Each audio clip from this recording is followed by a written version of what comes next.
بسم اللہ الرحمن الرحیم. میرے بھائیوں، بیٹوں، بہنوں، پہلی بات تو میں دوبارہ آپ سے معذرت کرتا ہوں کہ مجھے دیر ہو گئی. ٹریفک، جلوس، مجھے بلاول کے پاس بھی حاضری لگانی تھی. ورکر بیچارے تھر سے، کراچی سے پہنچے ہوئے ہیں، بابا بھٹ کے آئیلینڈ سے پہنچے ہوئے ہیں. ان کے پاس حاضری لگانی تھی، ان کا شکریہ ادا کرنا تھا، ان سے کچھ پیار کرنا تھا. دوستو، میں آپ کو ایک آپ کی حقیقت بتاتا چلوں. جرنلزم ڈیموکریسی کا ایک بہت بڑا ستون ہے. ہم نے ہمیشہ اس میں بلیو کیا. جب بی بی صاحبہ 88 میں پاور میں آئی تب پیپر امپورٹ ہوتا تھا اور وہ اسلام آباد کرتا تھا. پیپر امپورٹ پرمٹ دیتا تھا. ہم نے وہ اس پہ سارے بینڈ ہٹا دیے، امپورٹ آف پیپر فری کر دیا. ویسے میں آپ سے ایک خوش خبری شیئر کرتا چلوں کہ آج حامد میر جو ہے وہ بحال ہو گیا ہے. تو one hand for Hamid Mir coming back.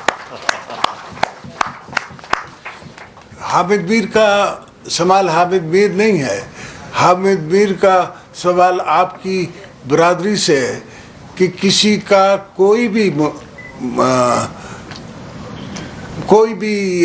کتنا بھی مضبوط ہو، ڈیموکریسی میں اس کو یہ حق نہیں پہنچتا کسی اور کی زبان بند کرے. میں نے 5 سال پریزیڈنسی میں بیٹھ کے اور سارے جرنلسٹوں نے مجھ سے اختلاف بھی کیا، مجھ پہ تہمتیں بھی لگائیں. میں نے برداشت کی.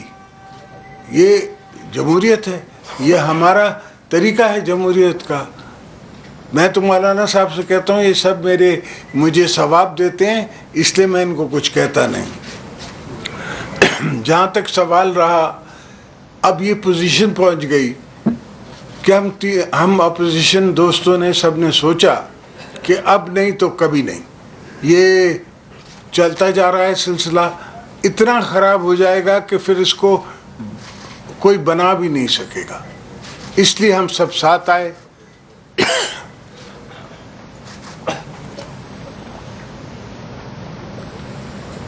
ہم نے آپس میں مشاورت کی اور اس نتیجے پہ پہنچے کہ کوئی اکیلی پارٹی جو ہے وہ پاکستان کو اس مشکل سے نہیں نکال سکتی.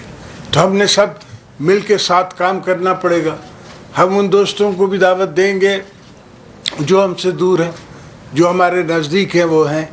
تو ہم سب مل کے انشاءاللہ پاکستان کو، آپ کو، آپ کے آنے والی نسلوں کو اس مشکل سے آزادی دلوائیں گے انشاءاللہ. جیے بھٹو. ایک منٹ باری باری کر لیں گے سب لوگ، باری باری. خالد محمود صاحب آپ بات کریں. ابھی آپ کو دے رہی ہوں جی. خالد محمود صاحب بات کریں.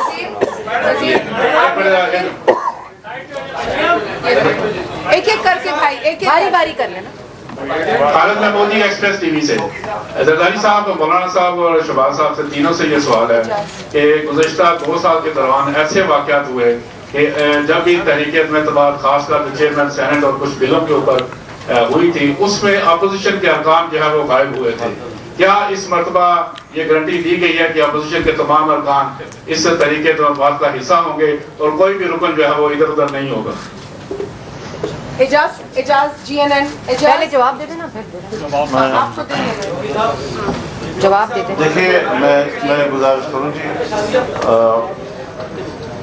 یہ باتیں میرے خیال میں کوئی زیادہ ہائی لائٹ کرنے کی نہیں ہے. ہمیں بھی اس کا احساس ہے. اگر نقصان ہوا ہے تو پھر ہمیں ہی ہوا ہے. لیکن آج اس وقت جو ہم آپ کے سامنے کیس پیش کر رہے ہیں، پورے اعتماد کے ساتھ انشاءاللہ العزیز اس میں ہمیں کامیابی ملے گی. اجاز صاحب آپ سے سوال ہے کہ آج جو اس وقت کی صورتحال ہے کہ پیپلز پارٹی نے کھنہ پل بلاک کیا، فیض آباد بلاک کیا، کیا یہ دھرنے میں تبدیل ہو سکتا ہے؟ نمبر 1. اور نمبر 2 یہ ہے کہ جو تحریک عدم اعتماد کو ناکام بنانے کے لیے حکومتیں نارملی حربے استعمال کرتی ہیں، ان حربوں سے آپ کیسے نمٹیں گے؟ 172 ارکان کو پورا کرنا آپ کی ذمہ داری ہے. ایوان میں ان کو کیسے لائیں گے؟ انشاءاللہ ہم انہیں لائیں گے بھی اور ان سے 172 سے زیادہ ووٹ لیں گے. کیا ووٹوں کی تعداد بتا سکتے ہیں؟ کیا ووٹوں کی ایک سوال کریں بھائی, ایک سوال. اگر آپ اجازت دیں تو ان کا جواب دے دوں, میرے بتا سکتے ہیں کتنے ووٹ ہیں؟ سمجھے. اور میں 172 سے زیادہ ہے. اب یہ چاہ رہے ہیں کہ میں ان کو فگرز بتا دوں, نام بھی بتا دوں. کافی دوست, صرف ہم بیزار نہیں ہیں. جو اسمبلی میں بیٹھی ہوئی پارٹیز ہیں ان کی اپنی پارٹی بیزار ہے, ان کے اپنے دوست بیزار ہیں. وہ ان سب کو واپس کانسٹیٹوئنسیز میں جانا ہے. وہ کانسٹیٹوئنسی میں جائیں گے تو کیا جواب دیں گے؟ Thank you.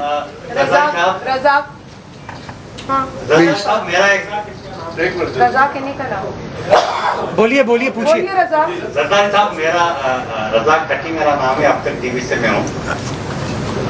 آپ 89 میں جب تحریک عدم اعتماد آئی, فون والے بھی آپ کے ساتھ نہیں تھے اور اس کو آپ نے ناکام بنایا. تو اس بار فون والے بھی آپ کے ساتھ نہیں ہیں, تو پھر کس طرح اس کو کامیاب بنائیں گے؟ آصف کو دے دیں اس کے بعد. جس طرح اس وقت کامیاب کیا تھا جب غلام احسان خان میرے خلاف تھا, اس وقت کی اسٹیبلشمنٹ میرے خلاف تھی, اس کے باوجود ہم نے ان کا کامیاب نہیں ہونے دیا. اور وہ دوسری بات ہے کہ غلام احسان خان صاحب نے ہماری اسمبلی ڈیزالو کر دی, مگر اب اس پریزیڈنٹ کے پاس میں نے وہ پاور ہی نہیں چھوڑا کہ کوئی یہ ڈیزالو کر سکے. شاکر سولنگی. شاکر سولنگی. آصف کے بعد. آصف رشید چودھری سر, ماشاءاللہ یہاں پاکستان کی پوری سیاسی لیگ بیٹھی ہے, لیکن میں سوال کروں گا مولانا فضل الرحمان صاحب سے. مولانا صاحب, یہ جو تبدیلی والا ایکسپیریمنٹ تھا جس کی سزا پوری قوم نے بھگتی, یہ کسی ایک فرد واحد کا ایکسپیریمنٹ نہیں تھا. اس کے پیچھے پورا ایک مائنڈ سیٹ تھا. اب جب پوری قوم اس مائنڈ سیٹ کو پہچان چکی ہے, تو کیا اس تبدیلی کی ذمہ داری ایک فرد پر ڈال کر اس مائنڈ سیٹ کو NRO تو نہیں دیا جا رہا, اور کیا اس مائنڈ سیٹ سے یہ ایشورنس لی گئی ہے کہ جب کبھی حالات ٹریک پہ واپس آئیں گے تو کوئی نیا ایکسپیریمنٹ نہیں کیا جائے گا؟ دیکھیے, ہم لوگ یہ سب ایک پولیٹیکل فورس ہے, اور ہم سب جہاں سیاسی لوگ ہیں جمہوری قوتیں ہیں.